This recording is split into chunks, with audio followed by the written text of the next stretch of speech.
გესალმებით ძვირფასო ტელემაყურებლებო, ბედნიერ დღეს გისურვებთ ყველას. მე დღეს ჩემს რუბრიკაში მინდა რომ ვისაუბროთ კონცერტზე, რომელმაც მიიპყრო ჩემი ყურადღება. 28 მაისს დიმიტრი ალექსიძის სახელობის სასწავლო თეატრში გაიმართება ქართული და სლოვენიური ფოლკლორული მუსიკის კონცერტი. 30 წლიანი გამოცდილების მქონე ანსამბლი დომენი მოღვაწეობს თავისი ფოლკლორული და თანამედროვე საგუნდო მუსიკის რეპერტუარით და ისინი ეწევიან საქართველოს და პირველად წარსდგებიან ჩვენი მსმენელის წინაშე და ასევე ჩვენს მსმენელს ელოდება მათი და ჩვენი შავნაბადას ახალგაზრდული გუნდის ტანდემ სცენაზე. ასევე კონცერტს აქვს თავისი დანიშნულება, ძალიან კარგი დანიშნულება საქველმოქმედო მცირეწლოვანი ბავშვების დასახმარებლად, მხარდასაჭერად და ამის შესახებ უფრო დეტალურად ჩემი სტუმრები ისაუბრებენ. დავით ცინცაძე არის ჩემთან ერთად, ანსამბლის შავნაბადას ხელმძღვანელი და გიორგი როსტიაშვილი პროექტი რანინას მეორე სეზონის გამარჯვებული გახლავთ ჩემთან ერთად. მოგესალმებით ძვირფასებო, დიდი მადლობა სტუმრობისთვის და ასეთი საინტერესო პროექტი კონცერტისთვის. დათო, შენით დავიწყებ, მოდი მითხარი უფრო მეტი თვითონ ამ პროექტის შესახებ, საიდან ნახეთ, სად ნახეთ სლოვენიური ანსამბლი დომენი და მათი ისტორიის შესახებ გითხარი. მადლობა მოწვევისთვის, დილამშვიდობისა. საინტერესო იყო მათი მხრიდან დაინტერესება ქართული მრავალხმიანობის მიმართ, რამდენადაც მათ მხარეში კარდინალურად განსხვავებული მუსიკალური კულტურაა ვიდრე ჩვენს მხარეს.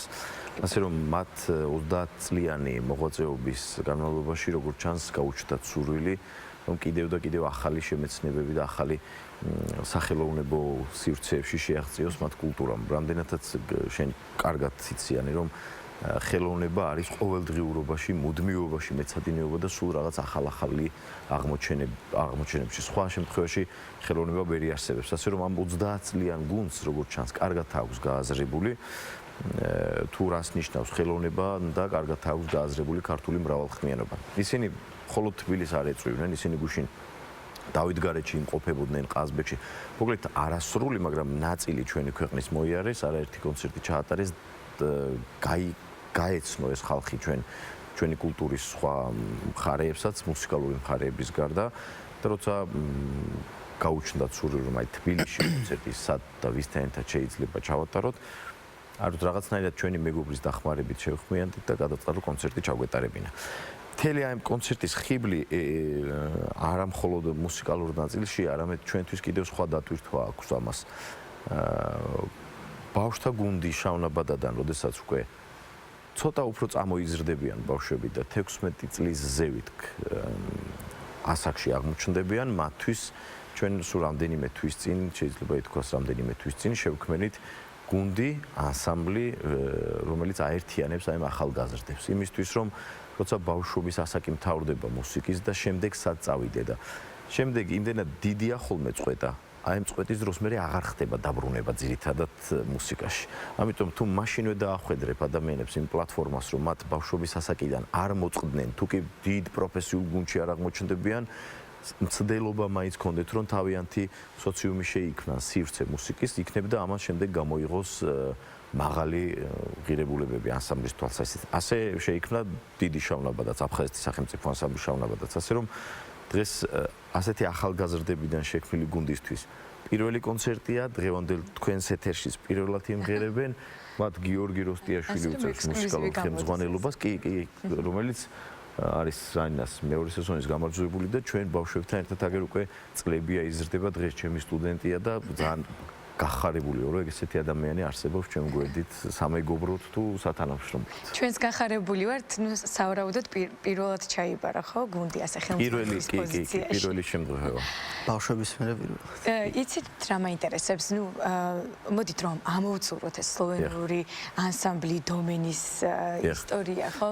ჩემთვის საინტერესოა, ეს არის ცენტრალური ევროპა და რაღაცა ალპური კულტურა. მათ აქვთ გამოცდილება, მე როგორც ვიცი, ორკესტრთან მუშაობისაც, რაც ძალიან საინტერესოა თანამედროვე.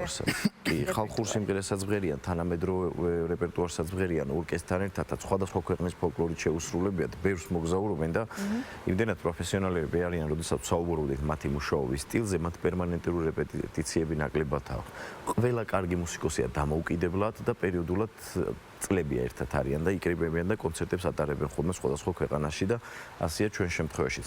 ეს ტანდემი როგორ გესახებათ, ქართული და სლოვენიური ფოლკლორის შერწყმა იქნება თუ ანუ შეასრულებენ ქართულ რეპერტუარს თუ ერთად არ იქნება შესრულებული სიმღერები, რამდენადაც მათ ერჩიათ რომ მთელი ეს პერიოდი, როცა საქართველოში არიან, სხვადასხვა მხარეში ემოგზაურათ, ჯერ გუნდები ერთმანეთს არ შეხვედრილან. ფაქტობრივად ხვალ კონცერტის წინ რამდენიმე საათი ექნებათ ერთმანეთის გასაცნობად და მიუხედავად იმისა, რომ როგორც შენ თქვი, რომ ეს არის ცენტრალური ევროპის ნაწილი და ამ დროს ალპური მხარე განსხვავებულია თვითონ ევროპის კულტურიდანაც კი.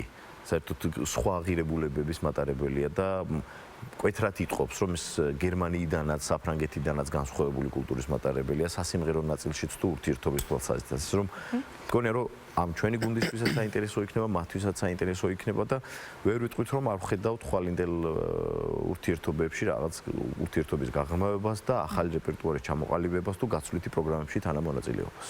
კი ბატონო, მოდი გიორგისთან გადავალ შეკითხვით, იმიტომ რომ ჩემთვის საინტერესოა ასევე მუსიკალურად თვითონ გუნდთან მუშაობა. გითხარი შენი გამოცდილების შესახებ და ასევე ამ კონცერტის შესახებაც ძალიან საინტერესო იქნება. რა იქნება შესრულებული შავნაბადის მიერ? შესრულდება პროგრამას უნდა ველოდოთ. შესრულდება სხვადასხვა კუთხის სიმღერები.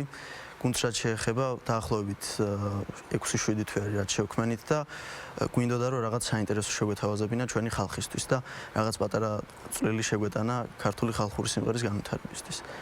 და დიდი ინტერესით ხვდებით ხვალინდელ კონცერტს და იმედი გვაქვს კარგად შეივლის ყველაფერი და კარგად დამთავრდება. აი, რაზე აკეთებთ აქცენტს ძირითადად შავნაბადაში, იმიტომ რომ ვიცით, რომ ბევრი ანსამბლი არსებობს უკვე ბაზარზე, ასე ვთქვათ, მუსიკალურ ბაზარზე და ყოველთვის არის ხოლმე ის რაღაცა ნიუანსი თუ ერთი მიმართულება რითიც გამოირჩევა, ხო? აი, შავნაბადას შემთხვევაში, ახალგაზრდული გუნდის შემთხვევაში რას გამოარჩევდი? რა ვიცი, ისეთი არაფერი არ არის გამოსარჩევი. შესრულების მანერა რაღაც განსხვავებული მანერა გვაქვს შესრულების და მოისმენთ კიდევაც ახლა კახურ სიმღერას და შეაფასეთ თავად. შეიძლება გიპასუხო აი სულ ფიქრობ ხოლმე ამაზე რა, ძალიან საინტერესოა რომ ხალხურ სიმღერაში რით განსხვავდება ერთი გუნდი მეორესგან. იმდენად მრავალფეროვანია, იმდენად დიდია ჩვენი მრავალხმიანობა და იმდენჯერ არის ნამღერი ძალიან რთულია რამე ახალი შესთავაზო და იპოვო. კი, ამიტომაც და მთავარი რასაც უნდა მოეჭიდოს ხალხური სიმღერის შემსრულებელი საიმისოდ რომ რაიმე ახალი თავისთვის და სხვისთვისაც გააზიაროს, ეს არის, რომელიც არც ეს არის განსხვავებული. სიყვარული იმ გუნდის, სადაც ხარ და რასაც აკეთებ. ყველაზე მეტად, რაც ადუღაბებს ანსამბლს და რაც ქმნის საბოლოო ჯამში განსხვავებულ ფერს, ეს ფერი არ არის, რომ კონკრეტული სახელი დაარქვა. შეგრძნების დონეზე მოდის ხოლმე ეს ნაწილი გულსπელად გითხრა და ანსამბლისთვის ეს არის ყველაზე და ყველაფერზე მნიშვნელოვანი, რომ გიხაროდეს შენ გვერდზე მდგომთან ერთად სიმღერა. ეს თუ გაქვს, შენი სიხარული სხვის სიხარულს ვერასდროს ვერ დაემთხვევა და ეს იგრძნობა სენიდან. აი ეს არის რაღაცა ის ჯადოქრული თუ ჯადოსნური სამყარო, რომელიც ასე განასხვავდება. ამის ახსნა ძალიან რთულია. ძალიან რთულია, მაგრამ შეგრძნების დონეზე. კი, თუმცა მსმენელი მგონია რომ შეგრძნების დონეზე ამას ხვდება, რომ ყველა ანსამბლს, ყველა მსახიობს, ყველა არტისტს თავის ფერია. ანუ შეიძლება ითქვას და გამოვყოთ მიდგომის ნაწილი ალბათ, ხო? მიდგომა, გუნდურობა. ნუ არის რეპერტუარიც ცხადია რა. იცით, აღმოსავლეთ საქართველოს მთის რეპერტუარს შედარებით, თუმცა მაინც ვასრულებთ ხოლმე, ნაკლებად ვასრულებთ. ძირითადად არის ის რთული კუთხეები, მუსიკალურად რთული კუთხეები, რომელიც ასე ამდიდრებს მსოფლიო პოლიფონიას, აი გურიის, კახეთის, იმერეთის სამეგროს ცენტრალური მუსიკალური სიმდიდრე, სადაც არის მრავალხმიანობის თვალსაზრისით, ძალიან საინტერესოა ჩვენთვის. ამავდროულად საკმაოდ რთულია მარტო შეასრულოთ ის სიმღერები, ამიტომ ხან ვერიდებით, ხან ვფრთხილობთ, მაგრამ მაინც ვასრულებთ და არ მგონი რომ ურიგოთ, მაგრამ ყოველ შემთხვევაში ძირითადი ნაწილი ეს არის და შემდეგ ბგერის კულტურა, რომელიც ყალიბდება დროთა განმავლობაში და ეს უცებ არ ხდება, ამას წლები ჭირდება, რომ მაყურებელი შენთან ერთად გაიზარდოს, შენ მაყურებელს, მაყურებელ მსმენელმა შენ მოგეჩვიოს და ერთიანი ღირებულებით შექმნა რაღაც სამხატვრო სახე. ძალიან ამომწურავად ახსენე შევეცადე, იმიტომ რომ ძალიან რთული, ყველაზე რთული ნაწილია და ყველაზე ხშირად დასმული კითხვა. გეთახმები. მოდი მოლოდინების შესახებაც თქვათ მსმენელის, ალბათ ამ შემთხვევაში ჩემთვისაც ძალიან უცნაური, რაღაც ახალი და საინტერესო არის, ამიტომაც დავინტერესდი ამ კონცერტით და ალბათ რაღაცა ახალი ჟღერადობაც უნდა იყოს და უნდა ველოდოთ, ხო? იმიტომ რომ არის სხვა ქვეყნის ხედვა, თავისი მათი ფოლკლორული მუსიკა და ინსტრუმენტები თუ იქნება და თუ ეს გუნდი საკმაოდ წარმატებულია დომენს გულისხმობ ამ შემთხვევაში 30 წლიანი გამოცდილება ევროპაში და ეს არის სტაბილური კონცერტები მუდმივად საკმაოდ მაღალი გამოცდილება ჩვენთვისაც გამოწვევა ამ ახალგაზრდებისთვისაც გამოწვევა არა მხოლოდ ის რომ პირველად დადგებიან სცენაზე ერთად როგორც ანსამბლი და იმღერებენ დამოუკიდებლად არამედ ის რომ მსგავსი გუნდის გვერდით როცა მღერი დიდი პასუხის ხო და რთულად დასაჭერია შენი პოზიცია სცენაზე რომ არ მოხდეს ერთმანეთის გადაფარვა, გადაჭრდილვა და იყოს ერთიანად სასიამოვნო კონცერტი და არა ძალმომრეობა კონცერტზე ან შეჯიბს რომ ვეძახით ხო რომელიც სადღაც სასიამოვნოა მაგრამ სადღაც მაინც რაღაცა ერთიანობას არ უდევს ხოლმე კონცერტისა. ამ გუნდის გამოცდილება იმდენად მაღალია, ვფიქრობ ჩვენ გუნდსაც გაზრდის სამოვლოდ, ჩვენც ვფიქრობთ რომ მათთან შეიძლება ჩავიდეთ და ყველაფერთან ერთად მგონია რომ აი ამ ბიჭების პირველ ახალბედა ჟღერადობა ანსამბლისთვის ახლა ჩვენი მაყურებელიც მოისმენს და ნახავს მათი ახალი ჟღერადობა ხვალინდელი ახალი ფერის საწინდარია იმიტომ რომ ძალიან ბევრი გუნდია და საინტერესო გამოწვევა აქვთ აი ადრე როცა ნაკლებად იყო თქვა ესეთი სიმრავლე ანსამბლების უფრო მარტივი იყო თავის დამკვიდრება და ახლა როცა ბევრი ფერია მოზაიკაზე შევსებული იპოვო შენი ფერი და შექმნა საკმაოდ რთული გეთახმები. ახლა უკვე შეგვიძლია გადავინაცვლოთ ჩვენს მეორე საყვარელ ნაწილზე, ასე ვთქვათ, მუსიკალურ ნაწილზე და მოდი თავად წარადგინე, რას შეასრულებს წარადგენ იმუშით ძალიან ბევრი როგორც კარგი მომღერალია ჩვენ ქვეყანაში, ასევე ძალიან ბევრი სიმღერა აქვს ხალხურ შემოქმედებას. ბევრი ჩაკრულო აქვს, ბევრი მრავალჟამიერი აქვს და ერთ და იგივე სახელდების ქვეშ სხვადასხვა ვარიანტებს ნახავთ ბევრს. სიმღერას რომელსაც თქვენ მოისმენთ ეს არის თელაური ჩაკრულო რომელიც არაერთ გუნდს უმღერე არაერთ გუნდს შეუსრულებია და როცა მე ვუსმენ ახლა მათ შესრულებას ჩემი განცდით რეპეტიციის დროსაც და ხან ბიჭებთან მეც გარკვეულ დროს ვატარებ არის ხოლმე რაღაც სტაბილურობაც არის სიახლის განცდაც არის სიფრთხილე რაც ყველაზე ძვირფასია და აი ამ სიფრთხილეს აქვს ყველაზე დიდი ფასი დღეს მათ შესრულებაში და ხვალ ეს გამგედაობაში რომ გადაიზრდება ეს იქნება კიდევ ახალი ჯაჭვის ახალი რგოლი ჩვენი ქვეყნის კულტურისთვის. ძალიან დიდი მადლობა.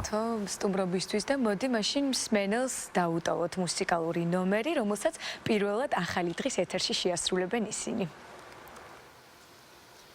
კბილად ნახებო კახეთო დიდო ალაზნის ჭალავო